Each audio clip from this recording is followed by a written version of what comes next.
stranger. Welcome to the Hey Stranger Network podcast, where today we'll be talking about how to lose a friend in 10 days.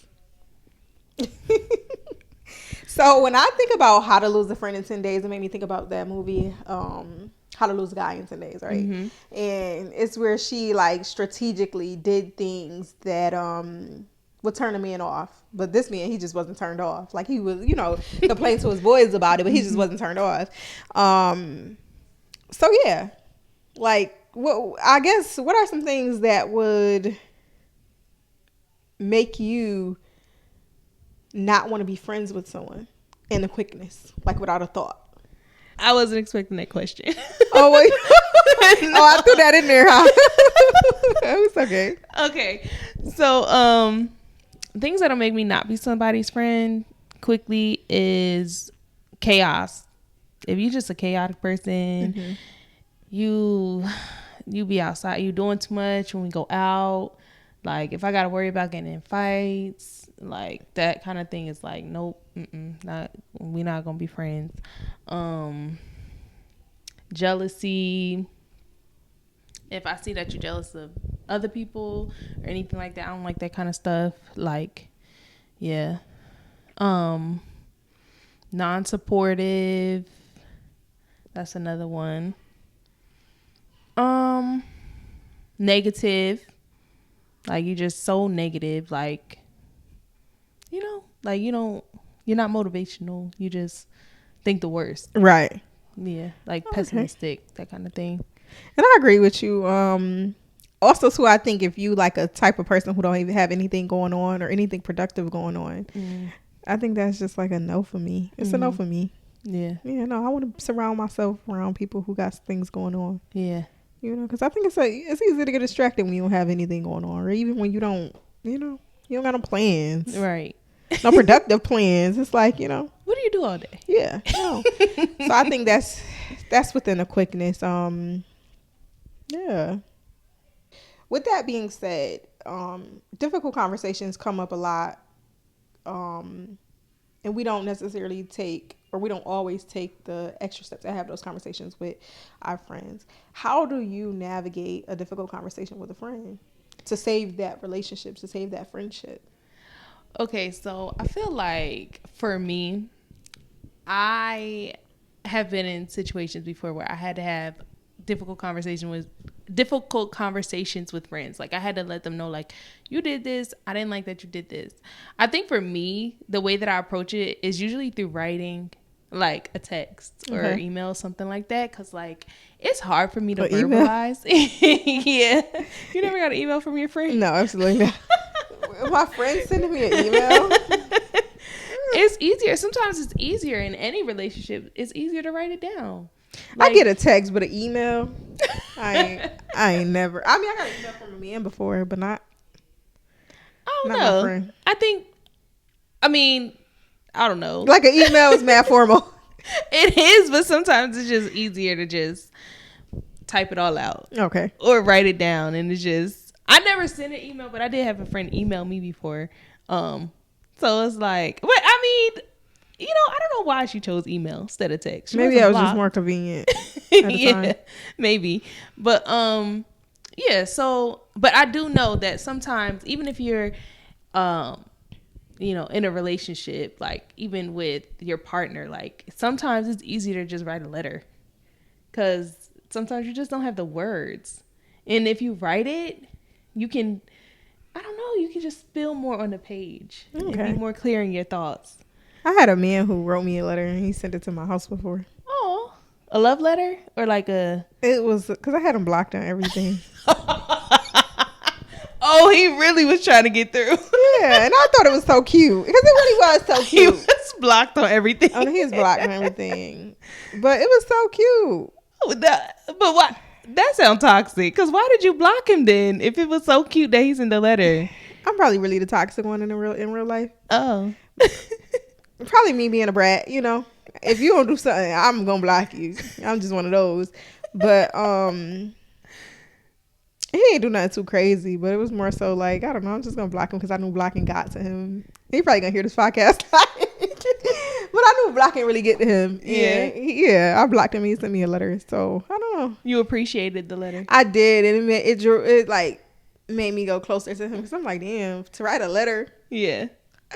That was really the extra mile. For real. He loved me a little, for real. But yeah, for me, I probably like if I'm, trying to tell a friend something, I'll probably just send a text. I'm not really gonna call and talk about it. I feel like that's hard for me. Yeah. Now, if it's a relationship, I will. Like, I'll go off on you. But like a friend, no. I don't know. I feel like it takes a lot for me to want to have a conversation, a difficult conversation with a friend or anybody. I'm not a confrontational person, and I just don't like being uncomfortable. And I feel like those type of situations, they make me uncomfortable. Mm-hmm. Like the fact that I got to tell you when you got me fucked up. Yeah. That is uncomfortable, Yeah. But I think it's so necessary. The healthiest relationships really do deserve communication, and deserves, just those uncomfortable conversations. Yeah. With whoever. Now, when you said, what'd you say? You said it takes a lot. It takes a lot. For me, I have to really care about you to do it. Really? Because I can really just let it go. Like, I can really just let it go. Unless I feel like, slighted in a way, or like you did something shady, or like something happened. I'm like, things are weird. Then I'm going to want to talk about it because my anxiety will get to me. Mm-hmm. And I'm going to want to talk about it. But if I just feel like, okay, it's not worth it, or like it's too much, it's like I'll just be like, okay, whatever. Yeah. Like, whatever. It's Yeah. But I feel like if I really reach out, that means like I cared enough to do it, But yeah. See, I be caring for real. Like I don't like the fact that people could have me fucked up. Like I don't like that. Like, no, don't have me fucked up, because don't do that. Like, so I feel like I care. So I feel like I care, and I also feel like it is important for me to express how I feel regardless. I feel like a lot of times I suppress the way I feel because it was convenient for somebody else. But if I feel this type of way, I feel like now in this day and age, I have to tell you. I don't care if you agree with me or not, but it's just something I got to get off my chest,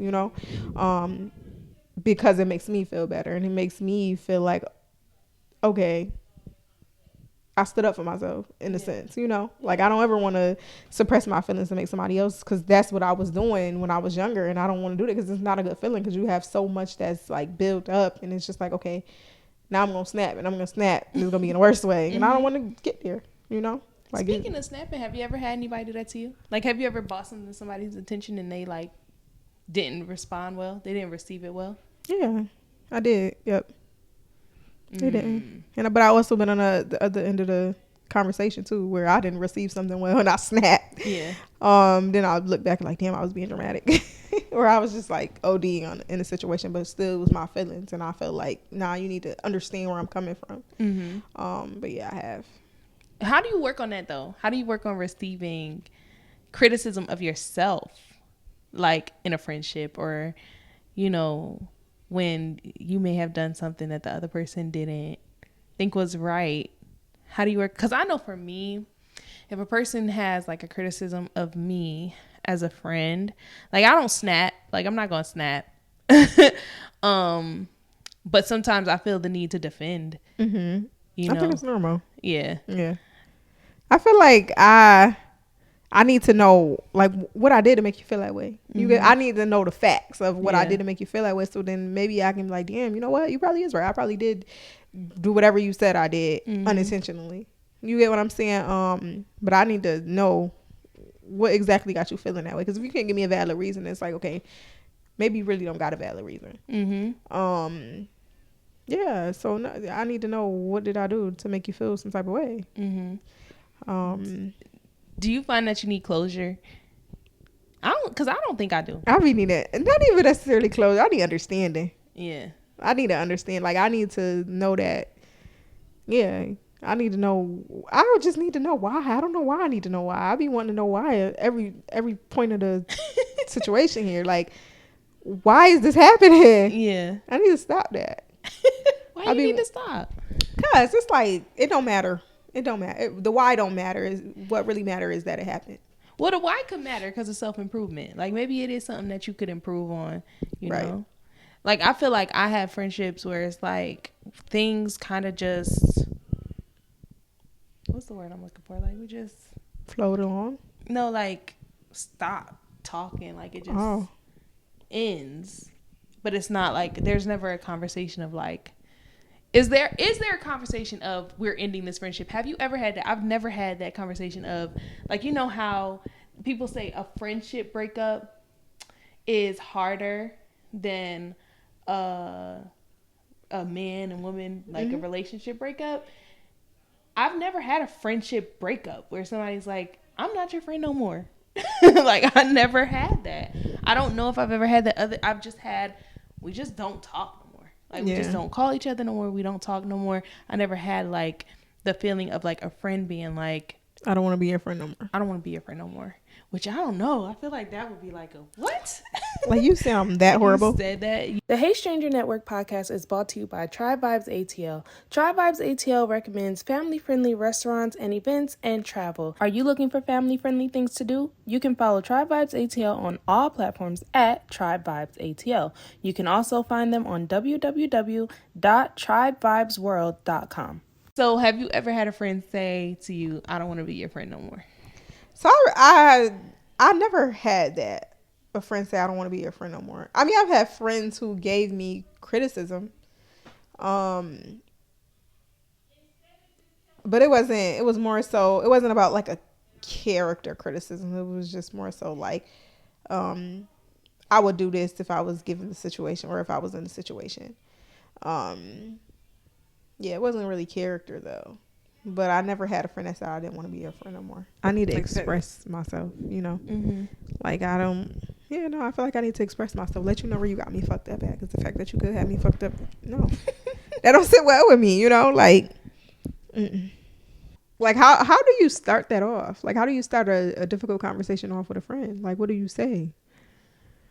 Like do you go aggressive or do you like give them grace in a situation? Like do you just slide it in there? Like is it a perfect time? Do you wait to have this uncomfortable conversation? Like, or do you just kind of really lay it on them? I think the sooner the better, because when you bottle it up, it's just going to get worse and worse. And then every little thing they do, you're going to be like, but, and then you did this and you did that. And it's like, you know, it adds up. Yeah. Talk about it at that time. Just have the conversation then and there. Get it done and over with.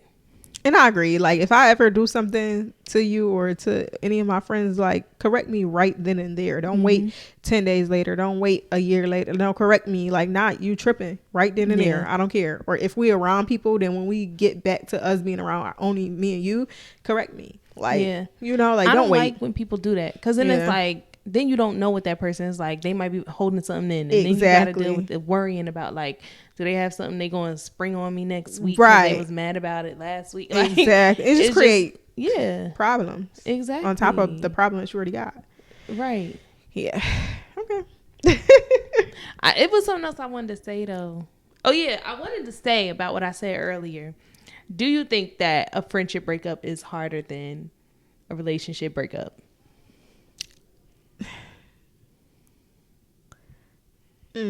I haven't experienced a friendship breakup that was harder than a relationship breakup. I take my relationship breakups real hard. I do. I take them really, really hard. But like my friendship breakups, I take them hard as well. But there's something about that relationship that really be, you know, like, can't believe it, you know. But I think it can be. It depends on how emotionally connected you are with your friend. Right. Exactly. You know? It goes back into pouring more into a relationship than you do into your friendship. Right. Because like, it's going to hurt more with where you spend most of your attention, give most of your attention, most of your effort.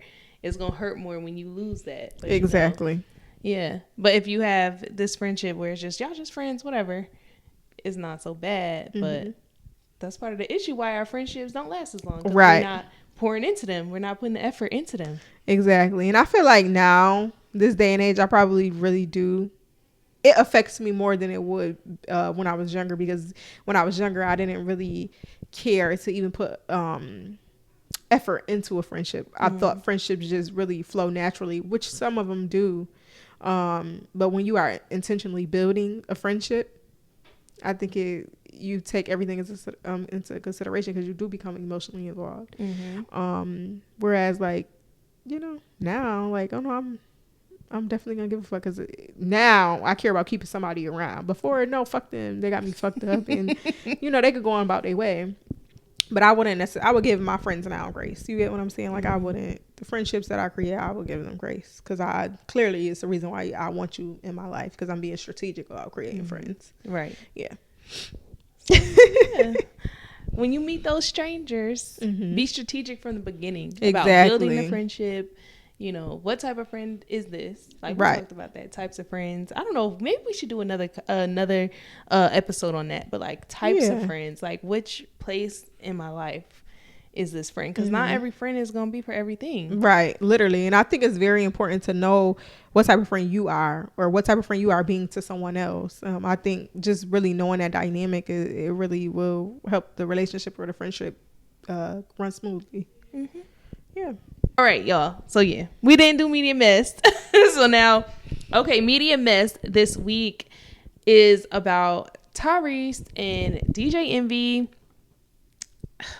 So apparently Tyrese and DJ Envy are not friends anymore. They were very good friends, and now they're not friends because Tyrese, this was like the most random thing this year, saved DJ Envy's marriage. Okay. Like, what? Right. Saved DJ Envy's marriage, but then got really close with his wife. And DJ Envy started to try to talk to his wife, like, in a romantic way. So, yeah, that's definitely like a friendship no. Yeah, no. You don't do that. But then it's like, now they're all over the internet about their issues with each other, and yeah. Like, it's really, really messy right now. It's just messy. Like, I do feel like I saw something, or I think I heard it on Breakfast Club, and it was saying, like, you know, Tyrese was there for DJ Envy and his wife hard times, but they couldn't be there for Tyrese and his hard times, because basically what Tyrese was trying to say was that he was on medication, and that was the reason why he disrespected DJ Envy's wife in the first place. So he was basically saying, like, when I was on that medication, I wasn't myself. That's what Tyrese was saying. But DJ Envy, like, nah, like, no, you are a no for me and my wife, like, my family. No, we just not nothing. But I also do feel like just watching that interview, because they were on the Breakfast Club, and I just feel like DJ Envy's fed up with Tyrese. He wasn't trying to let him hear nothing. You get what I'm saying? Like, he wasn't. No, he like, no, it's just, and we'll discuss it at a later time. But no, it's just a no for me. And I hear what you're saying, but I'm not trying to. I don't think he was trying to understand him. Hey Stranger Network is sponsored by Unofficial K, a beauty and fashion brand that caters to plus-size women looking to gain a higher level of confidence through the clothing that they wear. They have styles specifically for your birthday, vacation trips, club nights, date nights, and all special occasions that you'd want to look good for. Be sure to check them out at www.realunofficialk.com. You can also follow them on all social media platforms at realunofficialk. Well, I do think that DJ Envy's wife also has a part to play in the whole situation, because it's like, she said that she was talking to him all the time, and it's like, where's the boundary here? Right. The respect. Like, why are you on the phone with him all the time? Like, she said, sometimes I'd be in the bed and on the phone with him. I'd be in the bed with Envy and on the phone with him, and it's like, that's weird. I don't know what's going on there. But I think she also got closer to him than she should have. Yeah. So I don't think it's all on Tyrese. Right. But yeah, it's just a very weird situation.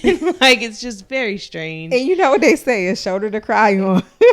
What do they say? You never heard that saying? No. A shoulder to cry on becomes a penis to ride on. Ooh. You never heard that? I never heard that. Wow. Yeah, nope. That's what they say. Ooh. So, and that about sums it up. So thank y'all so much for listening today. Make sure y'all leave comments. Make sure y'all are following us, subscribing. Hey Stranger Network on all platforms. You can listen wherever you get your podcasts, and we will see you or talk to you. What am I trying to say? We will see y'all next time. Bye, strangers. Right. Bye, stranger. Hey, stranger. Thank you so much for tuning into the podcast. We're so excited to continue these meaningful conversations every Thursday. Make sure you're subscribed to us on YouTube and you're following us on all platforms at Hey Stranger Network. Don't miss our journey as two strangers navigating living in a new city, making friends as an adult, networking, dating, and married life. We love to hear from you, so be sure to leave your comments and let us know what's going on in your life. And don't forget to talk to a stranger this week.